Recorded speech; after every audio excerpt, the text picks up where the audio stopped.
Hey everyone, welcome back, and today let's solve Leetcode problem 1749 titled Maximum Absolute Sum of Any Subarray.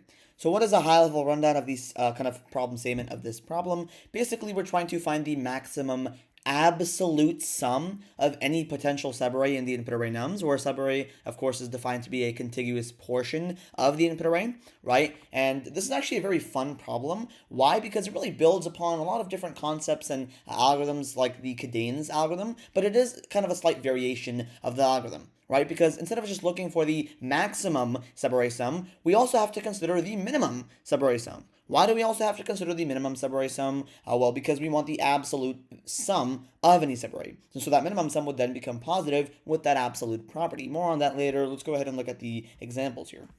In example 1, we have our input array to be 1, -3, 2, 3, -4, and since we are actually looking for the absolute sum of any subarray, there is actually a possibility that we do have negative integers, of course, in our input, and in this case, we actually do. And in this case, our output is 5. Now, what that output of 5 really tells us, it basically says that 5 is the maximum absolute sum of any subarray. Not just the maximum sum, but absolute sum, right? And the reason why it's 5 is because the subarray 2, 3 actually makes it have the largest absolute sum. It'd be 2 plus 3, or the absolute value of 5, which is simply just equal to 5. And there is no subarray that has a larger absolute sum than 5 in the input array nums. In example 2, we have our input array nums to be 2, -5, 1, -4, 3, and -2, and our output in this case is 8. 8 simply signifies that we have 8 to be the largest absolute sum, not just regular sum, of any subarray in the input array nums, and that sum would be -5, 1, -4.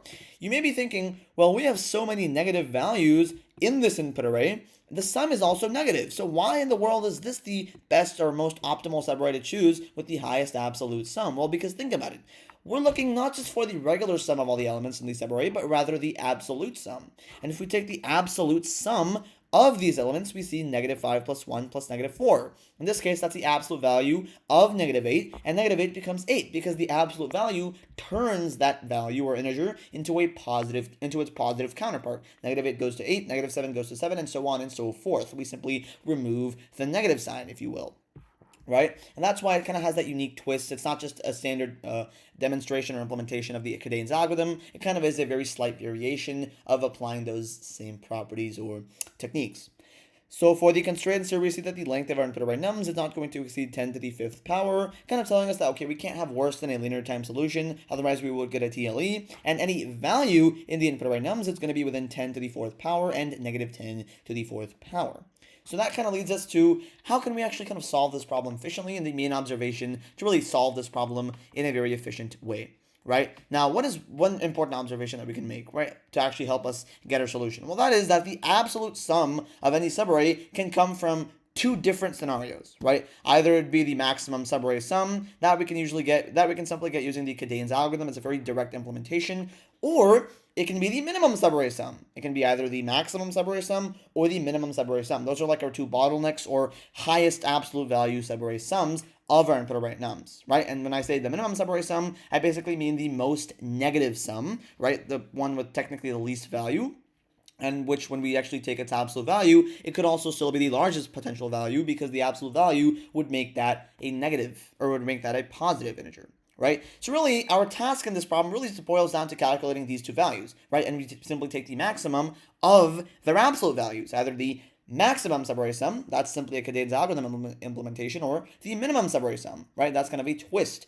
to the solution, right? And so to kind of implement this efficiently in linear time, basically we're going to keep track of variables. First, we're going to keep track of max sum, min sum, that's going to be the maximum and minimum subarray sum, and cur max and cur min, the running maximum and minimum sum up until the current index, kind of like a prefix, if you will, right? So now let's go ahead and get into the code of this solution. So like I just talked about, let's actually initialize those integer variables to actually keep track of those minimum and maximum values for these subarrays. So I'm going to get max sum, and I'm going to get min sum, and these are both going to be initialized to 0, along with the current max and the current min as well. And like we just talked about, the kind of use case or purpose of these variables, well, max sum is simply going to store the maximum subarray sum that we've found so far. The minimum sum, kind of like its counterpart, is going to store the minimum subarray sum that we've found so far. And the current maximum is going to actually keep track of the running maximum sum, whereas the current minimum keeps track of the running minimum sum, right? That's kind of to actually get that most largest and most minimum subarray sums in the input array and take the maximum of those absolute values, right? So now let's actually iterate through the array for our single pass of this Cadence algorithm variation to actually get those desired values. So for every single number or num in the input array num, simply iterating over each element exactly once, let's actually update our running max and running min subarray sums in every iteration, right? So we'll get the current maximum, right? And we want to set it to the maximum of either itself, looks like I had a typo there, of either itself, current max, plus the current number, or simply just the current number itself. This is the Cadence algorithm portion or logic of this solution. And on the other hand, kind of like its counterpart, the current minimum would be set instead of the maximum to the minimum of the current minimum plus, the current value num, or just the current value num itself, right? This is the main portion of our solution of this Cadence algorithm approach, right? Or the initial or first half of the portion, right? What we're really doing here, cur max is equal to the maximum of the current max plus the current element, or the current element by itself. Basically, we're updating our running maximum subarray sum.